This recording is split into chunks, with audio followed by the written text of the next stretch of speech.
you're young, you're powerful, you can have conversations on the block or with the billionaires in the boardroom. People fear that. That's why they tried to take me out with those bogus charges. You know, my first year in office, I was faced with an indictment. They was going to try to give me 50 years because the state didn't know the law. I had to, for 2 trials. I want people to understand this.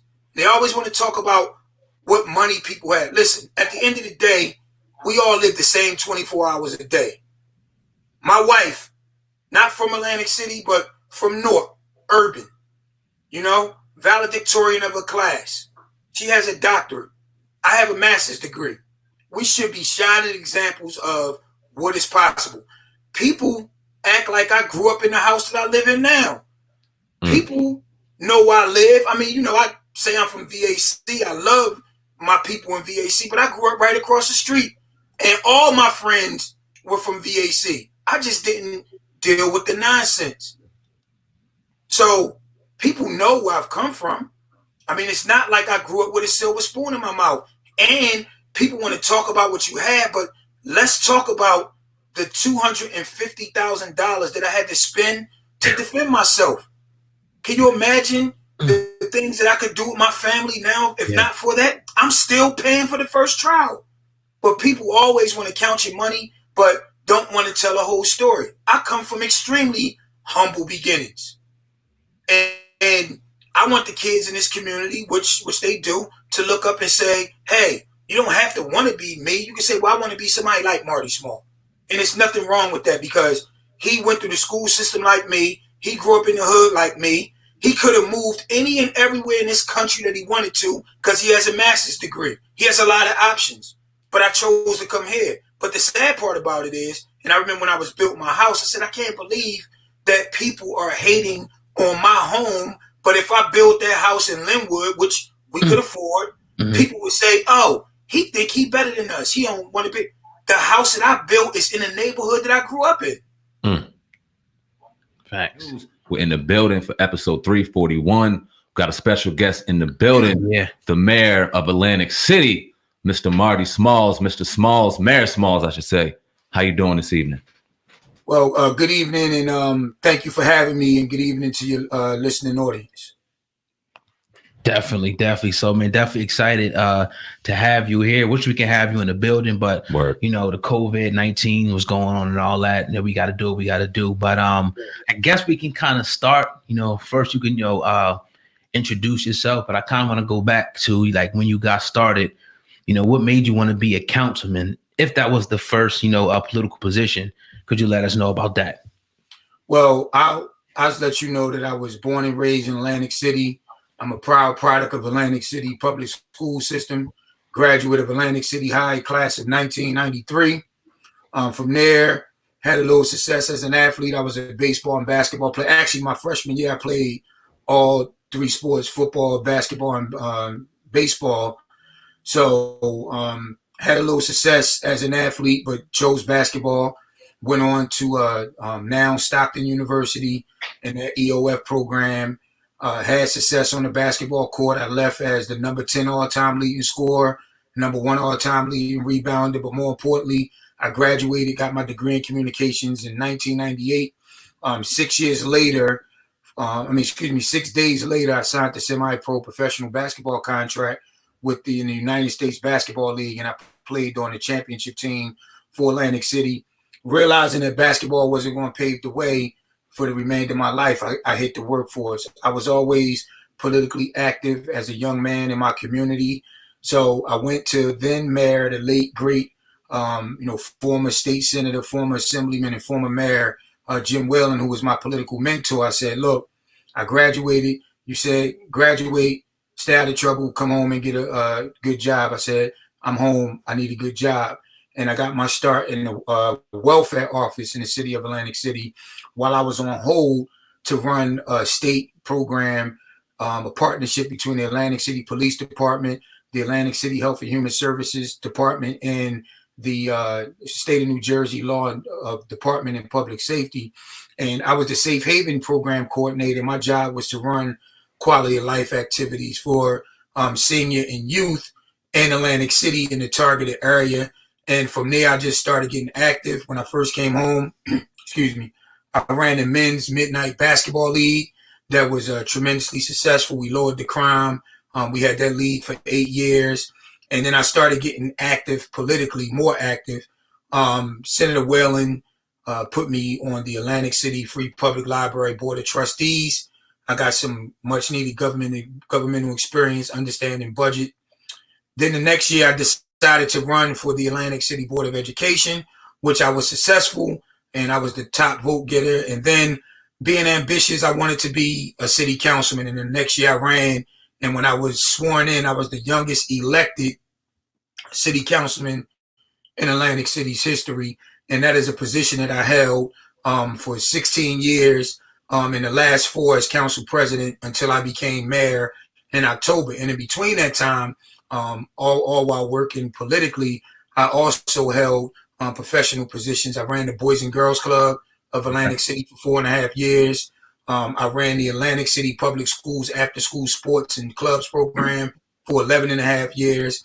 And actually, my full-time job before I became mayor, while I was councilman, which I'm on a technical leave of absence from, I was the Dean of Athletics, Recreation, and Governmental Affairs at Principal Academy Charter and Egg Harbor Township. And I was honored by countless organizations for my work in the community. So there you have it. Yeah, I mean, and another thing, I'm married to Dr. LaQuetta Small. She's the principal of Atlantic City High School. We got one high school in Atlantic City, and I have 2 children. My daughter Jada, 12, and Marty Small Jr. is 10. God bless you. You always exempted leadership. Anytime we've seen you personally, because obviously we're local in the South Jersey area, know Atlantic City our whole lives, worked there, lived there. Got the opportunity to meet you a couple times. Leadership comes in and just oozes through your DNA. And as you go and run through the line of everything that you've accomplished going into your mayor, it just all just screams to me leadership. When did you realize, and what age did you realize that leadership and you having a voice, in particular, a voice for us as a people in our community was important, something for you that you needed to do? I've always, and thank you for the kind words, I've always been a leader. I've been a leader of my peer group. I've been one, even as a young child, to challenge the establishment, so to speak. Never satisfied with the status quo. I was always one to believe a closed mouth doesn't get fed. So even in sports, I was the captain of my teams, and I've always been civically engaged, and like you said, representing the culture and putting on a platform. What I failed to talk about is my extensive background in doing events. I did that from 2004 to 2019, which many of you out there would know as the Marty Small Ball, in a series of white parties. But what the slogan was, we don't throw parties, we throw events, to the Empire Strikes Black series, through it all. And a lot of people in the political arena wasn't comfortable with that. But I always said, no matter what I do, I was never going to forget where I came from, and actually always put on for my people. Dope. Absolutely. I see you, you represent, us well, first of all, as Black men, but men in general. But I see you involved in the hip hop community. And I've seen the statement that you wrote. You was like, yo, if everybody goes to Miami for the hip hop events, why not Atlantic City? I like the way that you're trying to, put Atlantic City per se back on the map. Can you talk about, some of your relationships in hip hop and how you're trying to revitalize the city of Atlantic City? Yes. And speaking of those relationships, life is the relationship. Those relationships in entertainment has helped me in every level of my life. Now, being the mayor of Atlantic City, I'm responsible for the day-to-day operations of the city and making sure government is running smooth. But also, a big part of being mayor is being an ambassador, being a promoter. I'm a promoter, by trade. I mean, that's what I talked about on the Breakfast Club with DJ Emmy, Charlamagne the God, and everyone. I said, look, why not Atlantic City? I mean, everyone wants to do Memorial Day weekend, Labor Day. They want to go to Cancun. They want to go here. They want to go to Miami. we have the infrastructure and the ability to, do all of that. Our facilities are first class, as you see, even what's going on in this COVID-19 coronavirus pandemic. If you look at the field hospital, we're opening up tomorrow in Atlantic City, 250 beds. If you look at the chatter that was going on, that Atlantic City is considered one of the cities to host the NBA when it comes back. So I'm always going to put Atlantic City out front. I've had meetings with every major promoter or phone calls. We want them here. We want them here in Atlantic City. The same thing that you do in Atlanta, Miami, whatever sexy tourist destinations, you could create that here in the city of Atlantic City. And you have a partner and a friend in the mayor's office that understands the culture and that's going to support the culture. We want to make Atlantic City a place that when all of those on the calendar, when you talk about the Memorial Days, when you talk about the Labor Days, when you talk about the fall weekends, the Columbus Days and the MLK weekend, we want to create that buzz that, hey, yeah, it might be so-and-so here, but guess what Atlantic City has? And that's my job, to keep pushing that agenda. I want to ask you, because we grew up right around the corner. Our parents worked in Atlantic City forever. I remember back in the day, the boxing events, Tyson used to fight there, the wrestling events, the concerts. My mom met Patti LaBelle there. Like every time she came home, I remember a different iconic figure she met working in Atlantic City in Trump Plaza. Where did it fall off for Atlantic City? And when did you realize it was responsibility for you to bring it back? Because it seems like now, recently, since you sat in office since October, the buzz for Atlantic City prior to COVID-19 has picked up like crazy. We're like, yo, look, we got to get involved with Mayor Smalls and what he has going on, because he's doing something that we remember, and it was a breath of fresh air in Atlantic City, and it's coming back.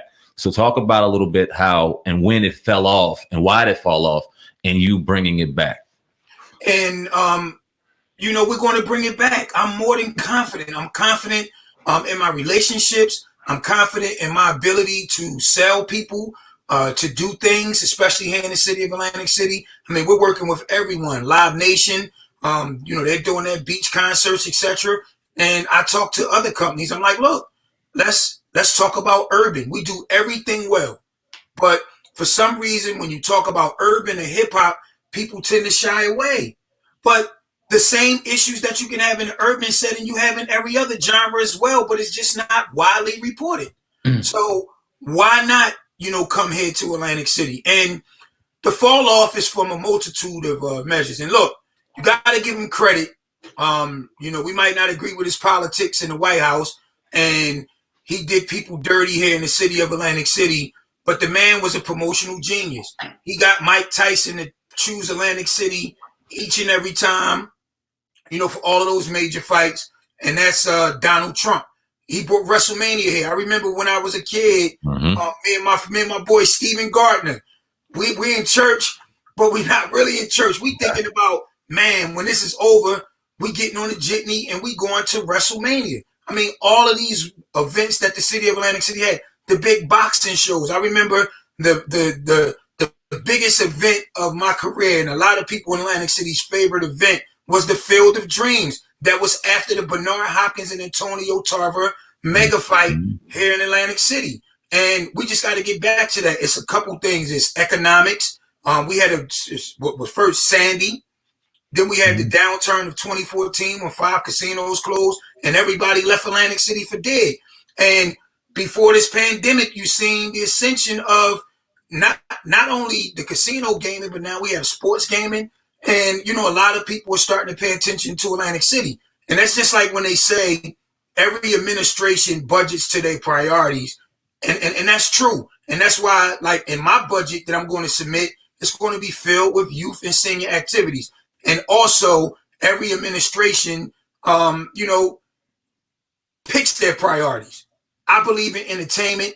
CRDA, which is the Casino Redevelopment Authority, the Casino Reinvestment Development Authority, they are on board with bringing urban entertainment here in Atlantic City. So when you got people that's willing, and listen, I'm never scared to fail. Like they say, you can't be successful without failing. And if we put all the right partners together in the right place financially, we're going to turn Atlantic City into an urban entertainment destination, because I'm talking to everybody, all the major promoters. We got Beta Field, we have the beach, we have facilities. Now, back to boxing, I think boxing over all those mega fights, boxing is missing Floyd Mayweather. That's when it was, all the fight parties and, the mega fights. But I think Atlantic City for now, excuse me, has crafted its niche as like the 5,000 seat, the 7,000 seat, like at Ocean and Hard Rock. The mega fights, I wanted to go after Tyson, was Wilder and Fury, part 2. Wow. And, maybe, part 3. But the boxing game, you have Vegas, which is always going to have the advantage. Mm-hmm. Some fights in LA, you've seen some mega fights at, and I don't even like saying his name, but the Cowboy Stadium. But you also have a place like the Barclays in Brooklyn, which is a budding fight arena. But listen, we're going to put Atlantic City back on the map, and we're going to do it in a big way. Absolutely. Speaking of, and some natural disasters, we're dealing right now with COVID-19. COVID-19 right now. All the casinos are shut down. Everybody pretty much has been told, stay home, don't go to work. First, what's the timeline do you have of reopening, getting the things back to normal? And how are you guys in Atlantic City dealing with this COVID-19 right now? And I'm going to quote Dr. Fauci. The virus is the timeline. I mean, as much as we want to open, and as of this conversation, the city of Atlantic City has 39 cases and 1 death. And we know that those numbers aren't the real numbers due to lack of testing. But under my leadership, next week, we're going to open up not 1, but 2 testing centers for all of our first responders and all the residents of Atlantic City. I get the economic impact is felt by everyone. And we just got to be responsible. We got to be smart. We got to listen to the health experts. So that way, the last thing that we want to do is open the floodgates and everything is open and then got to shut down again. We have to do it responsibly and just listen. This is not just an Atlantic City thing. It's a worldwide thing. And we understand that. And I want to give a salute to all of our first responders, police, fire, public works, all the nurses out there on the front line, and all the essential employees, which are the grocery store clerks, etc. We appreciate the job that you're doing. And to all the city of Atlantic City workforce who are working from home, we appreciate you too, because at the end of the day, we still have a government to run. And we have to let people know that this too shall pass. And tough times don't last, but tough people do. In Atlantic City, we are tough people. We're used to dealing with adversity, and we're going to get through this. Absolutely. I'm going to talk about the police relations with the community in Atlantic City. I know over, a period of time, it's a tense situation. Some people don't like the cops, and some people kind of get the impression that the cops don't like the residents. What is being done with your administration to kind of ease the tensions between, the cops and like addressing some of the crime going on in the neighborhoods like Back Maryland and different parts of the city of Atlantic City? Well, that's a good question. The police community relationships are definitely improved. I want to give kudos to our police chief, Henry White, who has changed the culture of the police department. You're not dealing with the excessive force cases anymore, the dog bites, etc. Listen, a certain segment of the population are always going to be against the police. And, we understand that. That's more of a cultural thing. But being a police officer is a fine career. That's why we're trying to do as much interaction with the young people as possible, starting in the elementary schools, to let them know, hey, it's okay to be a police officer. And that word that young people throw around, such as snitches, they got to understand a snitch is involved in a criminal activity. It's a major difference from, what people say that word is for. It's a criminal element, and that's always going to be a criminal element. But our police department is doing the absolute best job that they can. We're going to be improved. We're looking forward to when we hire, giving locals an opportunity, particularly minorities, and to kind of balance balance everything out. You know, they're doing a lot of community things, and the police has been very active, and you don't hear all the complaints. Listen, I was a councilman when like 10 straight meetings, you had the line from the front to the back of the room, people talking about what the Atlantic City police officers were doing to them. But, you know, things have changed. You know, the chief and I are on the same page, which is extremely important, that the mayor and the police chief should be on the same page. We came in hitting the ground running. We cleaned up Atlantic Avenue. And we're going to take that same element and aggression with the plan that we have for Atlantic Avenue to our neighborhoods as well.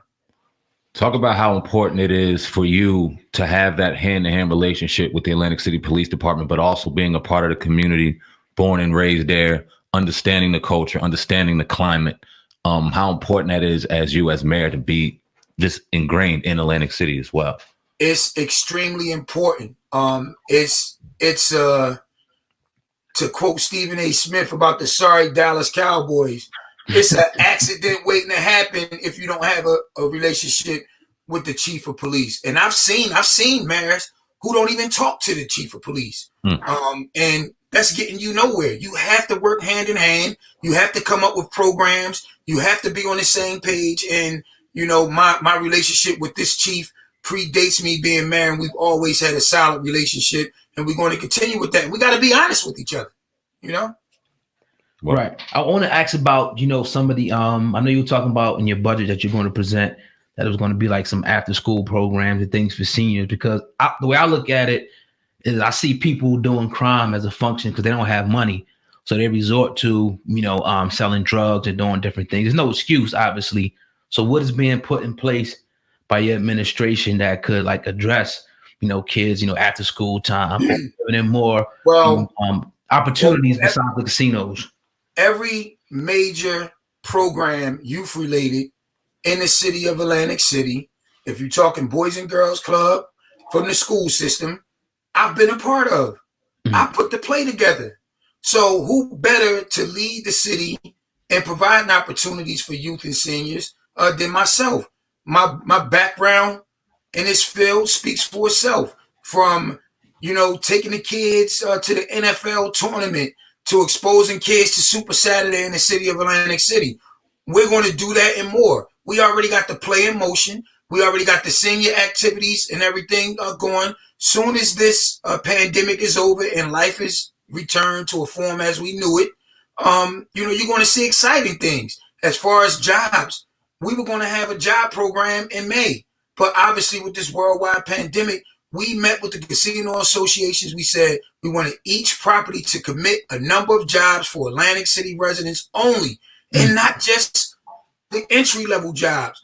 We're talented people. We got people that can do middle and upper management, but they got to be given an opportunity. But someone has to speak up. And my administration is speaking loud and clear. And also, we had the first program, the Mayor's Office Small Business Program, which is headed up by my Director of Constituent Services, Bruce Weeks. We had the curriculum in play. It was supposed to start March 24th. We had 60 people sign up. The classes were going to be at Stockton. It was a 9-week program. And guess what? We weren't just going to talk about it. We was going to show people. We was going to show them how to get funds, because you know the saying, I like to say it a lot. A leader knows the way, goes the way, and shows the way. And that's what we're doing. It was between Stockton, ACCC, LAEDA, the New Jersey Economic Development Authority, and more. It was a curriculum-based program for a cohort to go through the business together, have a like a fun night, like a Shark Tank type style of competition, and then having a funding night where we present them in front of all of these lenders. My friend from Violin, she's the regional president of PNC Bank. She came down here, her and her staff, and wanted to know how they could help. So all we have to do is just keep this momentum going.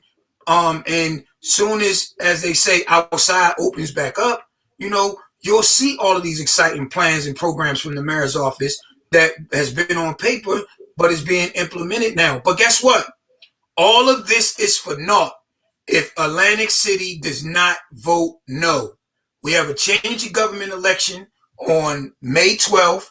It's vote by mail only, and we asking any and everyone to vote no, because you don't need no outsiders that just want to take all the money from the people in Atlantic City to run Atlantic City. You need people like me, who's born and raised here. Like I said, I'm Atlantic City born, I'm Atlantic City bred, and when I die, I'm going to be Atlantic City dead. And I'm educated. I've been through the ups and downs in politics, and I know what works. Nah, and that's a fact, man. And when we were watching and what we were looking at, we were actually at DJ Envy and Caesar Pena's real estate seminar when they first did it out here. I see the Lord track. Okay. Yeah, man. Shout out to Jose Rodriguez and team over there as well. We realized what was very important about that, and it almost seemed like you were buying back the block, so to speak. You were giving us opportunities to look at certain properties, buy them, different ways into how to do that. Talk about the plan with DJ Envy, Caesar Pena, and the team over there in buying back the block, so to speak, in Atlantic City, and how that kind of goes parallel with what you were just speaking about with the youth program. Well, if you look at a guy like Caesar, Flippin' and Jay, he owns over 600 properties in Patterson. We have an excess amount of properties here in the city of Atlantic City. DJ Envy, all of his business interests, DJing, the Breakfast Club, and owning properties from state to state and educating people. It's about providing the opportunity. And, some previous administrations wanted to hold on to property just to hold on to it. We need revenue. Those two auctions that were held under my watch could be the difference of raising taxes and keeping taxes stable, or keeping taxes stable versus lowering the taxes. So we're always going to be aggressive. It's no need to have 300 plus properties just sitting there. Two things get accomplished. Number one, three things. Number one, it gives someone an opportunity to own something. Whomever bids out there, nothing is given away. It's a public bidding process. That's number one. Number two, it gives the city immediate revenue from the purchase. And then once the agreements are executed and the auction is happening and, you close on the property, the third thing, now you are an Atlantic City taxpayer. So we win twice. And guess what? If your experience is good and you're feeling your investment, guess what you're going to do? Man, where else can I buy in Atlantic City? So that's what we have to do. And instead of people always thinking that, hey, I'm going to be a renter for the rest of my life, I'm on Section 8. It's nothing wrong with Section 8 if that's where you are now. Mm-hmm. But think bigger than that. Say, okay, I'm going to get off of Section 8 and eventually I'm going to own this. And some people don't know that renting is probably more expensive than owning in some situations.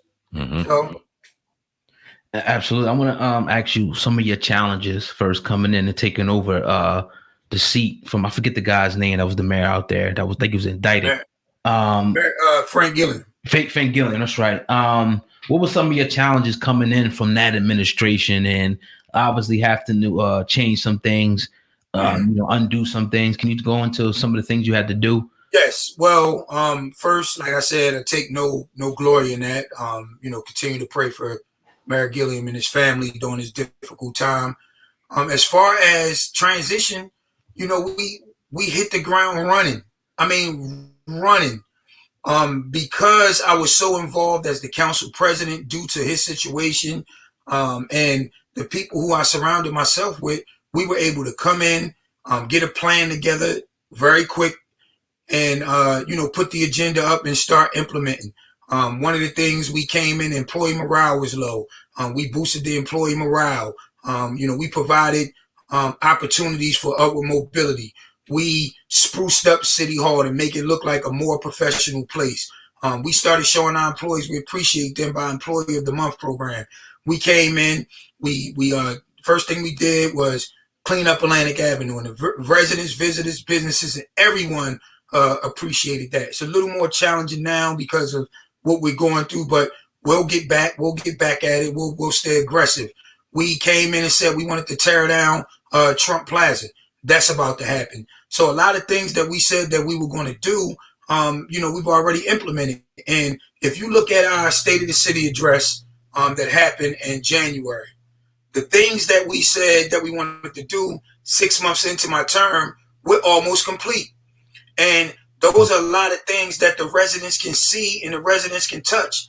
And listen, I get it. You're in a political position. People ain't going to like you just because. They're not going to like you because of what they heard from someone else. But all I've ever done in the city of Atlantic City is support this community and support people in spite of how some people feel. And I'm going to continue to do that in every day in a major way. And, like I said, I'm just bullish on Atlantic City. I'm bullish that I've had this opportunity to be mayor. And after the change of government election, I'm up again for the remaining year of Frank Gilliam's term. And I'm sure that the good people of Atlantic City will see that I've led us through this crisis. I've steered the ship. Remember, I came in the mayor's office under crisis. Mm-hmm. And, we're delivering. No one's perfect. I've never said that. But you might disagree with me on some things, but you're never going to disagree with the fact of my effort, my energy, and my love for Atlantic City. And my work from every level of service that I've had in this city more than speaks for itself. And if people are being honest, they will recognize that. You don't have to like anyone, but just respect my work. That's all I ask. Absolutely. I want to ask you before I let you go, Sam, man.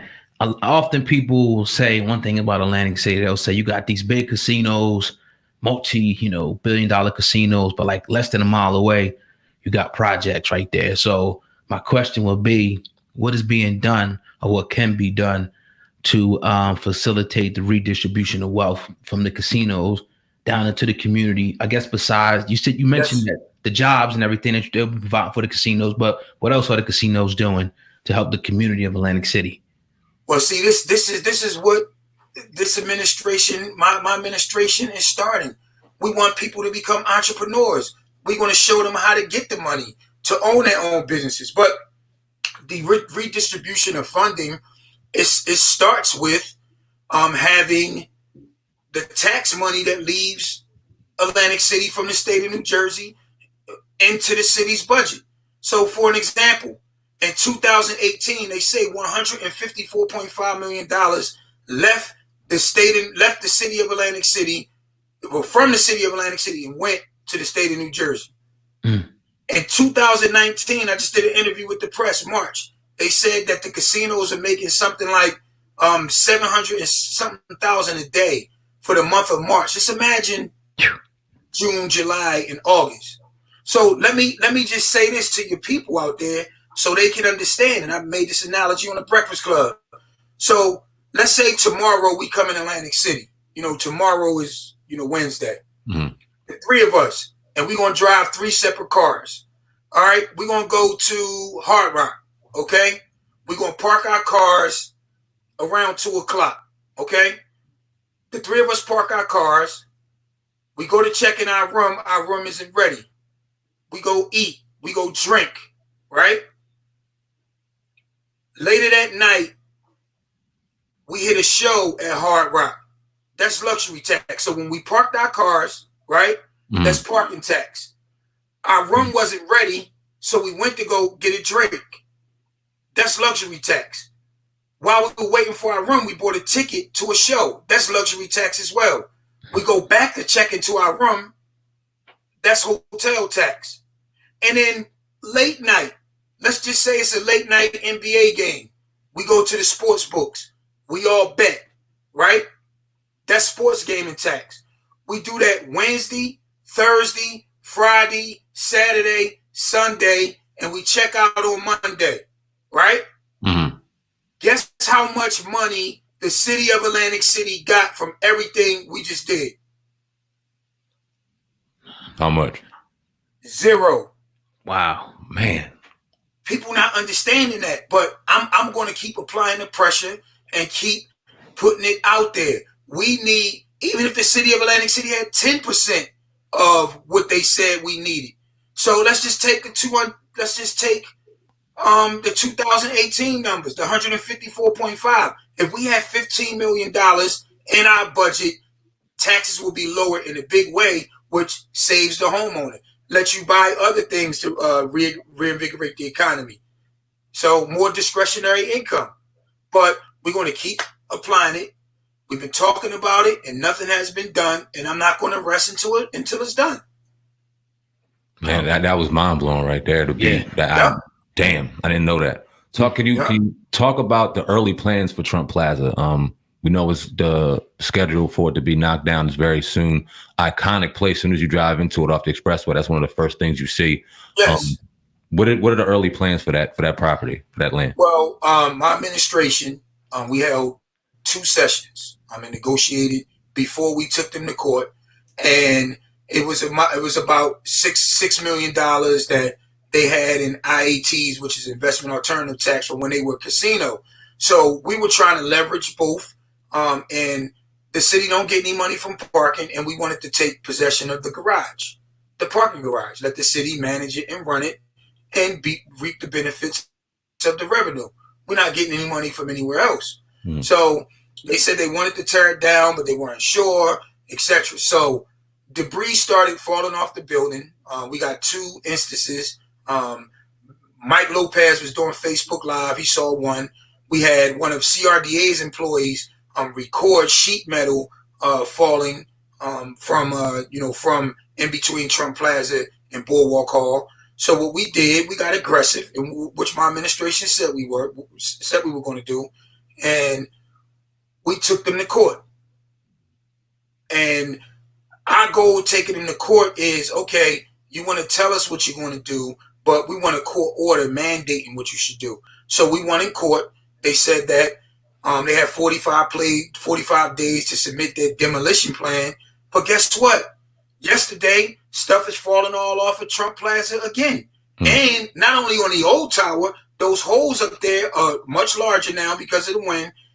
The tower that they said they were going to keep open, which is above Rainforest Cafe, you had a whole concrete slab fall from the top. So that's playing outside. We have the video that was sent into the court, and our legal department is filing a supplemental brief, and hopefully we'll get a date sometime soon when they tear the building down, and that'll be a huge accomplishment, not only for my administration but for future development in the city of Atlantic City, because it's a midtown, it's an attractive piece, but to see everything lit up in the Atlantic City skyline and smack dead in the middle, it looked like a haunted castle. It's unacceptable. What are you guys doing about, I was reading an article and they were saying like 70% of the people in the United States couldn't make the rent payments, man, for the month of April the 1st. Is there anything now going on in the city? Are you getting a lot of complaints from people saying, look, we can't pay our rent? How's that situation going? Well, all the courts are closed and all evictions are suspended. Nobody's getting evicted. And for the homeowners, I was extremely aggressive. We came out. Nobody had to tell us to do that. We gave our residents a 40-day break, 40-day grace period to pay their taxes. That was due May 1st. Now it's due June 1st with the 10-day grace period of June 10th. So we've been out there. That's the thing. When you have someone that can lead, someone who knows what they're doing, no one from up top needs to say, hey, why don't you think about doing this? Every action along this COVID-19, aka coronavirus pandemic, we've been out front and leading. And once again, everybody's not going to agree with you for political reasons. Everybody's not going to agree with you for personal reasons. But at the end of the day, the facts don't lie. Can I ask you, COVID-19 brought a different kind of hurdle that nobody was ready for, whether you were in office, whether you were just a 9-to-5, a student. It just brought a different kind of animal, something of which we've never seen before. Can you talk about your first thoughts and what were your first actions in hearing that, okay, the city's going to get shut down, that's unprecedented, and now it's time to move in action to get everything shut down? When your first, your thoughts were just building Atlantic City and things were just so different prior to that going on? I mean, of course, it's shock, but at the same time, as a leader, you can't panic. We put together a team quickly. Our emergency management under Scott Evans has been on point. Our health under Harold Reeves And, we just sat in the room and we talked about it. We talked about the decisions that, we were going to make, at the same time paying attention to what's going on locally, well as regionally and nationally. So once that happened, we had a press conference. I believe it was March 12th. We talked about it. We banned people from the public in City Hall. Secondly, very quickly, I started to modify the work schedule. We started working 4 days a week, 4 hours a day. All employees were open in City Hall for a 2-hour period on a Thursday. We were closed on Fridays. And ultimately, we had the plan to shut down. And once again, no one told us to do that. And then as things progress, to see that the casinos are closing shortly thereafter, there's ban on restaurants, the number of people that could be there, because I negotiated to have the state championship game played at Boardwalk Hall for our kids in Atlantic City. But that opportunity was taken away. So we've been leading during this crisis. We've been making bold decisions. It's like some people are complaining that the Boardwalk is still open. Not me. I'm not worried about what any other town is doing with their Boardwalk. The governor said in his conference when he announced the shutdown, he said he encourages people to exercise, take a jog, ride a bike, get some fresh air, all while practicing social distancing. I don't make decisions on rumors, feelings, and emotions. I make decisions based on data and communication with my subject matter experts. We have cameras all over the Boardwalk. Somebody want to be silly, shame on them. We have police patrolling the Boardwalk. And I was up there earlier today, and people were walking, riding, getting exercise, all while practicing social distancing. 90% of the people had on masks. And, until something happens to make me reverse my decision, which I reserve the right to, the Boardwalk is going to remain open. I'm glad you cleared that up, because when you look at it in the press or you hear people talk about it, they'll give you the illusion that businesses are still rocking and people are eating restaurants and eating and things like that. No. Straight for exercise. I'm glad you cleared that up. No. I got one last question I got for you. Is the governor? You can ask me 10 more questions. Okay. Wait. And before we go, okay, I want to give a shout out to Frankie Watson. I am rocking my dope faceless fashions, supporting our local people. I always support. Dope. Definitely. The governor of New Jersey and the state, how supportive are they of your administration and the plans that you have, or do you have to kind of jump through hurdles and pull teeth to get them to work with you? No, not at all. I mean, they are extremely supportive. Nice. From Governor Murphy, more closely, Lieutenant Governor Sheila Oliver, her staff. She has Kimberly Holmes down here, who is her chief of staff. Rob Long. All of those people from the state has been extremely supportive. I was saying the other day, if you read the legislation of the state takeover, it is extremely ugly. It basically would allow city council and the mayor just to be figureheads, and the state is running roughshod over everything. That's not the case under this administration. We're making the decisions, and obviously the financial interest that the state has, plays a part. So of course it's in consultation, but they've been extremely supportive of my agenda. That's why it's important to have a plan and to work that plan. We put it on paper and say, okay, this is what we're going to do. This is how we're going to get there, and boom, this is going to get done. And we've been working in concert with the state, and under the situation, I couldn't think of a better group of people to partner with to continue to run Atlantic City. Absolutely. One question I got from you, and I'll let you go. No, do you think, brother? Do you think? North Man, Jersey I got time, Casino. man. Look. I'm home quarantining. I got time. Oh, wow. North Jersey casinos. How do you feel about that? What's the status of those, happening now? Listen. Just like when we just said about the change of government, all of this is tied. Pay attention to the players. How could someone like Ray Lesniak, a retired state senator from North Jersey, be so concerned about how the government runs in Atlantic City, but not as concerned about how the government runs in his own backyard? It's all about the money. they're promising that if this change in government happens, that a lot of the, who knows, maybe that's why Resorts is pumping so much money into it, that they're promised a license if the casinos open up in North Jersey, which I think the voters are going to deny. So if it's no means no on May 12th, because yes would be a mess, and I got that from a senior citizen. Okay. He said vote no because no means no, and yes would be a mess. So if it's North Jersey casinos or anything else involving outsiders, it's hell no. I hear you. I agree. Yeah, I definitely agree with that too. You know what I wanted to ask you? You started off in the beginning of our conversation talking about the importance of bringing hip hop and the hip hop culture, our culture, back into Atlantic City, and some of the, I don't want to say backlash, but some of the hate, quote unquote, you've received from that. Can you just talk about some of the backlash and how you weave through all of the naysayers when you took office? Because I personally believe that you are a vital piece in Atlantic City and it's very important. We had a number of interviews this week, and I think this is by far one of our most important because we're so connected to the community. But talk about some of the naysayers and talk about the backlash that you received coming into office, bringing in hip hop. Do they have parallels, and do one kind of come with another? It's funny. I mean, they gave me a nickname, Party Marty, because what the brush that they was painting was, all I do is party. And if anyone knows that I've always been a voice in this community way before politics. So it's not about an election. And some people didn't understand what I was doing. Now, how hypocritical is this, right? They say that we need to bring more non-gaming activities to the city of Atlantic City, right? That's what they say. But when I do it, it's a problem. Why?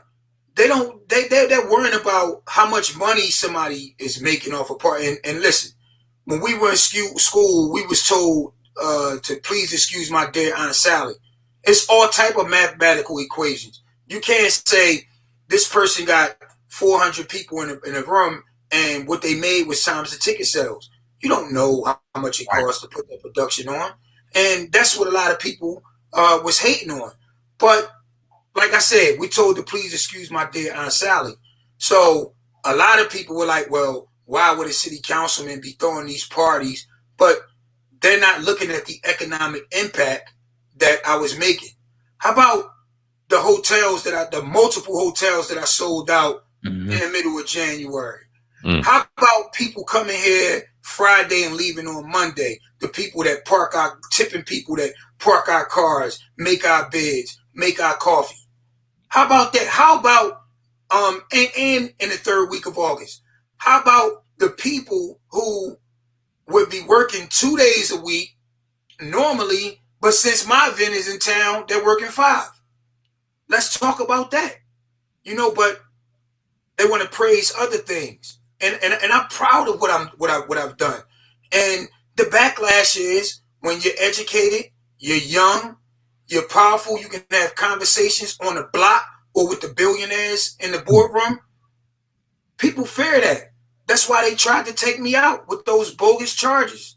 My first year in office, I was faced with an indictment. Said they was going to try to give me 50 years because the state didn't know the law. I had to, for 2 trials. I want people to understand this.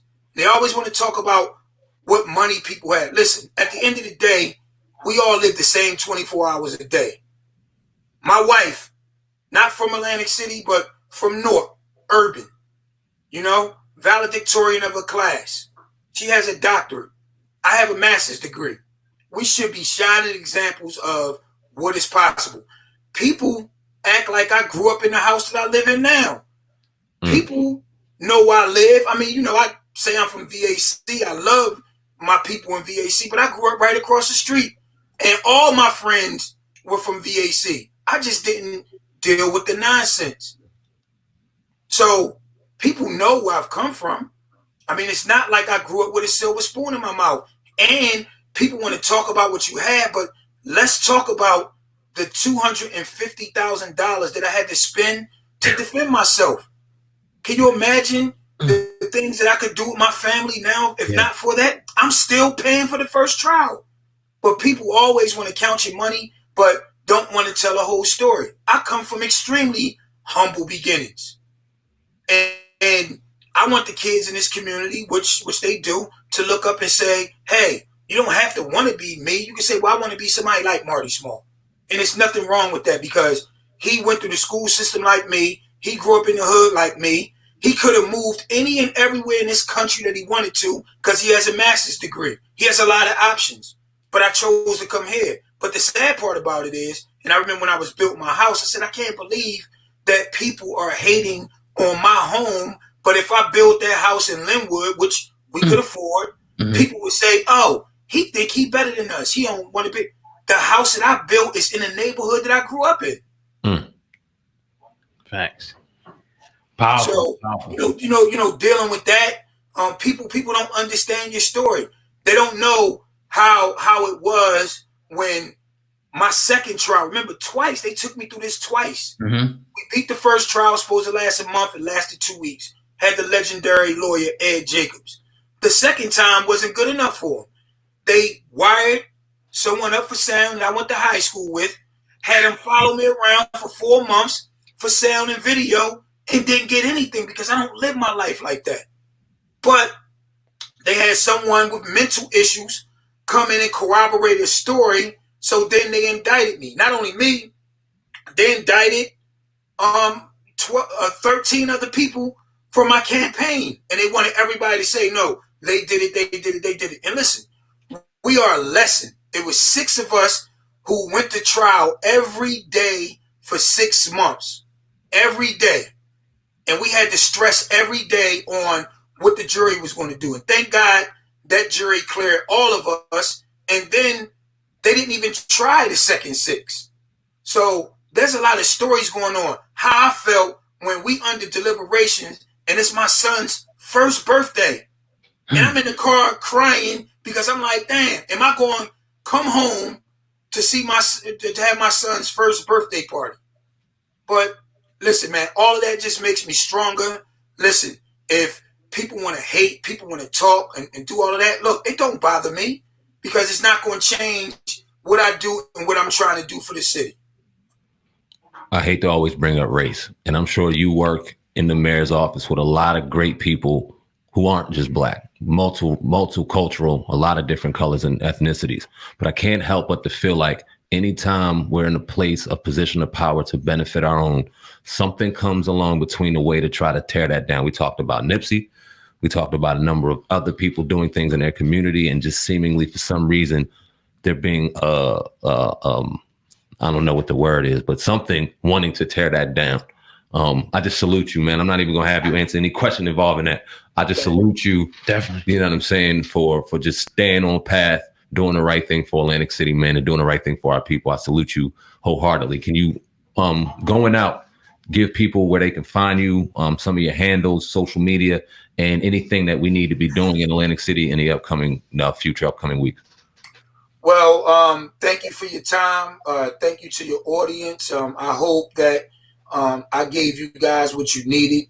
I'm always going to answer questions, honestly, whether they're popular or not.